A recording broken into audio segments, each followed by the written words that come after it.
They thought today's silence exposed me. They had no idea it was exposing them. I grew up learning how to shrink myself between louder lives. In our house in Austin, noise meant importance, and importance never belonged to me. I remember the way my mother's heels clicked across the tile whenever Brendan needed something louder, sharp, or urgent in a way my needs never were. Vivian always got the soft tone, the warm hands on her shoulders, the lingering attention that made the room bend toward her. I was the quiet one, the one who cleaned her own messes, packed her own lunches, and learned early not to interrupt the conversations that flowed over me like water. The first time I noticed the pattern, I was 12. Vivian had a school art show, a row of painted canvases propped along the gym wall. My mother hovered near her, smiling for neighbors, brushing non-existent lint off her dress. I stood in the corner holding the certificate I'd received earlier that morning, an award for a regional science competition. No one in my family came. They didn't even remember the time. Mom passed me as if I were part of the background. "Hold your sister's jacket," she said, handing me the soft fabric without a glance. I folded the certificate into my pocket, the paper crinkling loud enough to echo. No one heard it. Years later, during my high school graduation, they arrived late. The ceremony had already started. My row of classmates shuffled as they searched for seats. When my name was called, I stood scanning the sea of faces for the four that mattered. Only one chair in the family section was empty, mine. My siblings had gone to a lake party and my parents were caught in traffic, though I learned later they'd stopped for coffee. I held the program so tightly the corner tore off. I swallowed the sting and sat down slowly as if careful movements could hide the emptiness. College wasn't different. At Rice, I sent reminders weeks ahead for a departmental award ceremony. Vivian texted back a heart emoji. Brendan left it on scene. My parents replied 3 days later with a casual, "We'll try." They never showed. That night I ate takeout alone on the dorm steps, my award resting beside me, still inside the envelope they didn't open. The older I got, the quieter I became. I learned that pushing back only led to Mom's familiar refrain, "Don't be dramatic, Evelyn." Dad would nod in agreement without lifting his eyes from his phone. My protests became shorter each year until they disappeared entirely. The last flashback that stayed with me, stuck like a splinter, was the ceremony where I presented early research on desalination. 5 seats reserved, all empty. I held a folded program in my hand, smoothing the same crease over and over, trying to pretend the hollow beside me wasn't noticeable. A text buzzed, then a photo of Brendan grilling at a backyard party. "Wish you were here," he wrote. He didn't mean it. That was the day I learned my place in the family. A quiet space at the edge of their lives, never truly seen unless I stayed silent. The shift didn't happen in one moment. It built slowly like pressure behind a door I'd kept closed for years, but the day it finally cracked was ordinary, quiet, deceptively normal. 8 months before my dissertation defense, I sent the announcement to my family. A clean, formal notice from the university date and time printed in sharp black ink. I mailed it to the house in Austin, texted the reminder, added it to the family group chat. April 22nd, 3 p.m., I wrote. My mother responded hours later with a distracted, "So proud, sweetheart." Vivian sent a thumbs up. Brendan typed "nice." I told myself it was enough. Through winter, I repeated the date at every Sunday dinner. Mom nodded without lifting her eyes from her phone. Dad murmured something that might have been agreement. Vivian talked about her kids' soccer schedules. Brendan circled back to his latest barbecue experiments. I reminded them anyway. 5 months, 3 months, 6 weeks, 2. Each reminder felt like tapping on a locked window, soundless from the other side. Then in February, Brendan posted the invitation. "Spring Barbecue Bash," the graphic said. April 22nd, 1:06 p.m. I stared at the screen long enough for the pixels to blur. When I called him, he sounded genuinely confused. "What time is your thing again?" he asked, like he hadn't heard it 20 times. 3 o'clock, I said. "People can do both," he replied. "Just come after." Stanford was an hour away. He knew that. He didn't care. I called Mom next. She laughed softly. "Honey, don't be dramatic. We'll work something out." But I felt it then, the quiet, sinking certainty. They weren't confused. They weren't busy. They simply chose something else. Someone else. Like always. The final confirmation came the day before my defense. Mom answered over loud music, her voice thin between bursts of laughter. "I'm at Brendan's helping set up," she said. "Total chaos here." And tomorrow I asked. "3 o'clock, right? We'll be there," she said, distracted. "Vivian's bringing dessert." She hung up before I could respond. The next afternoon, standing in the hallway outside Patterson Hall, my phone buzzed. "Where are you?" Mom asked. "We're all at Brendan's." I didn't answer immediately. I let the silence fill the space between us, heavy and final. And in that silence, something inside me clicked into place. I didn't cry in the hallway outside Patterson Hall. I didn't call anyone back. I didn't explain. I gathered my notes, walked into the auditorium, and defended 8 years of work to a room missing 5 faces that should have been there. And when it was over, when "Congratulations, Dr. Evelyn Brennan" echoed across the chamber, I felt nothing but an ache so familiar it was almost quiet. That night, while messages from my family stacked unanswered on my screen, I sat alone in my apartment with the blinds half closed. The glow from my desk lamp pooled across the table, washing over piles of research papers, my laptop, and the program from the ceremony. I smoothed the crease running down its center, one last time. Then I opened my laptop and created a folder titled "Transition." No emotions, no hesitation, just a folder and the first step toward a life they would no longer have access to. I started with the essentials. I downloaded the name change petition from the county website, printed it. The sound of the printer humming in the quiet apartment felt strangely grounding.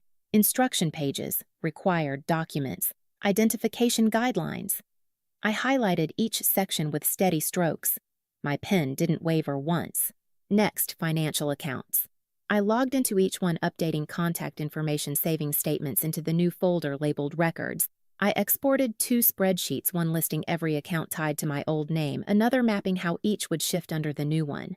It wasn't revenge, it was order. By midnight, the folder held more structure than my family had offered me in years. The next morning, I woke early. The air was cool sunlight, sharp through the blinds. I brewed a cup of coffee, the steam rising in slow ribbons, while I reviewed the petition one last time. Then I changed clothes, navy blouse, pressed slacks, hair pulled neatly back, and drove to the county courthouse. The building loomed pale and quiet against the sky. Inside, the clerk slid a stack of forms toward me. "Fill these out," she said. I nodded, found a seat by the window, and began. Line by line, signature by signature, my new name, Evelyn Morrison, settled into each blank space like it belonged there. When I handed the documents back, the clerk stamped the top page, the sound crisp final. "Processing takes a few weeks," she said. "That's fine," I replied.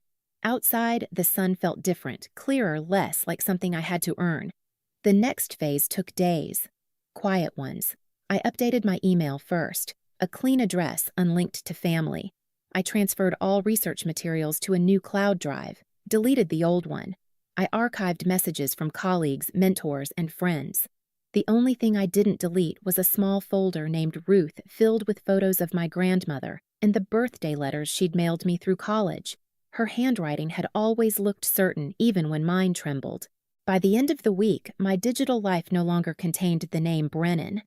The physical transition came next.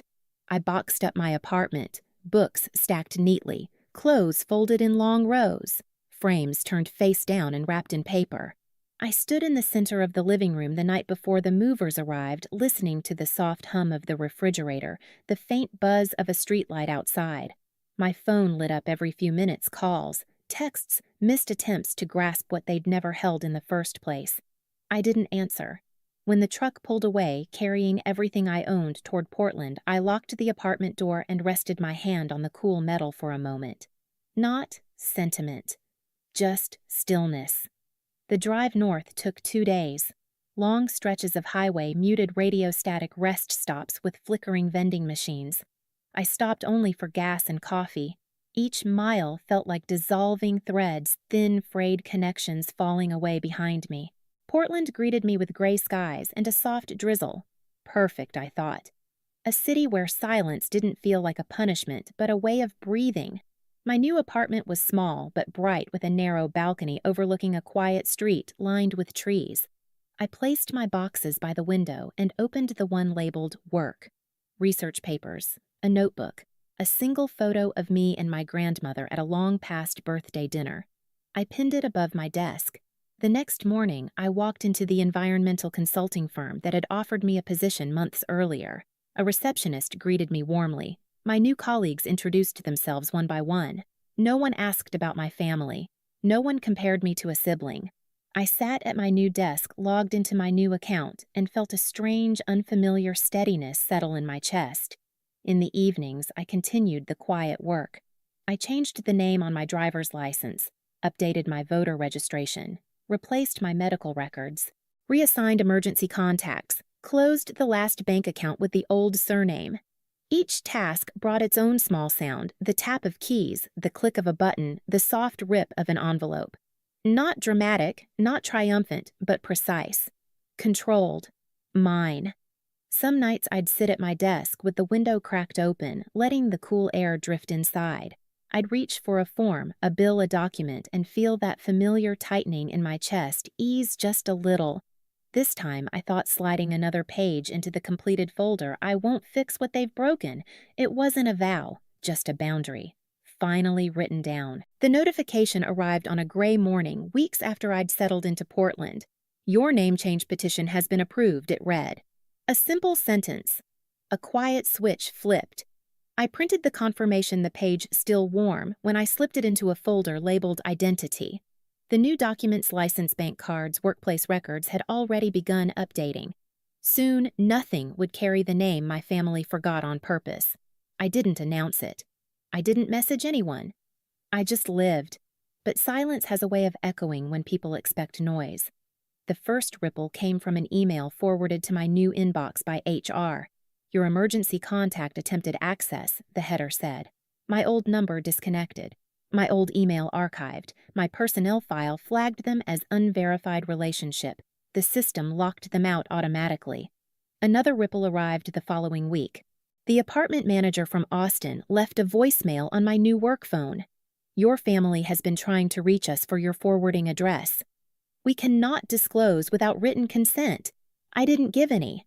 A month later, I powered on the old phone I kept in a drawer. 83 missed calls from my mother, dozens from Vivian, a handful from Brendan, one from Dad. Each voicemail grew more frantic than the last. Where are you?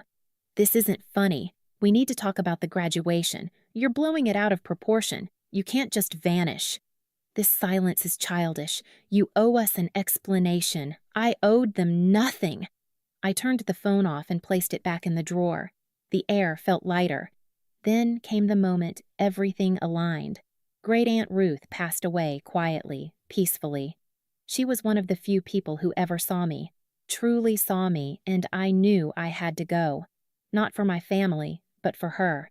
The chapel in Austin looked the same as the last time I'd been there, polished wood, soft lighting air, thick with lilies. I arrived early and sat near the aisle hands folded around the printed program. The name on it, Evelyn Morrison, was still strange to my family. But it wasn't strange to me. Not anymore. They arrived in a wave. My mother stopped mid-step when she saw me. You changed your name. It wasn't a question. It was an indictment. My father's jaw tightened. Vivian blinked in disbelief. Brendan looked like someone had slapped the air from his lungs. Their eyes flicked to the program, then to me, then back again. You should have told us, Mom said under her breath. You should have shown up, I replied, my voice level. She opened her mouth ready to argue, but the chapel attendant signaled for quiet. During the service, they watched me more than the ceremony. Every so often, Mom's gaze slid toward me, confusion, frustration, something like fear. The same fear people feel when a familiar map has been redrawn without them. After the final hymn, she followed me outside. Evelyn, this isn't fair, she whispered. We made a mistake. Families move past things. I stood by my rental car, the soft wind shifting the edge of my coat. You chose a barbecue over my doctorate, I said. You didn't forget. You prioritized. That's not true, it is, I said. And now the systems I exist in only recognize people who show up. You weren't listed. The rest handled itself. Her face tightened as if the realization finally landed. There was no argument she could make to undo a court record, a state file, a digital identity. Love could be claimed, but paperwork was immune to guilt. Vivian approached next. "You didn't have to go this far," she said. "I didn't go far," I answered. "I went where I was seen." Brendan didn't speak at all. I got into the car, closed the door, and watched their shapes blur through the windshield. They couldn't follow, not legally, not digitally, not emotionally. The life tied to my old name had ended without ceremony. The one tied to my new name had already begun. And for the first time, the loss wasn't mine. Portland settled around me the way a soft night settles around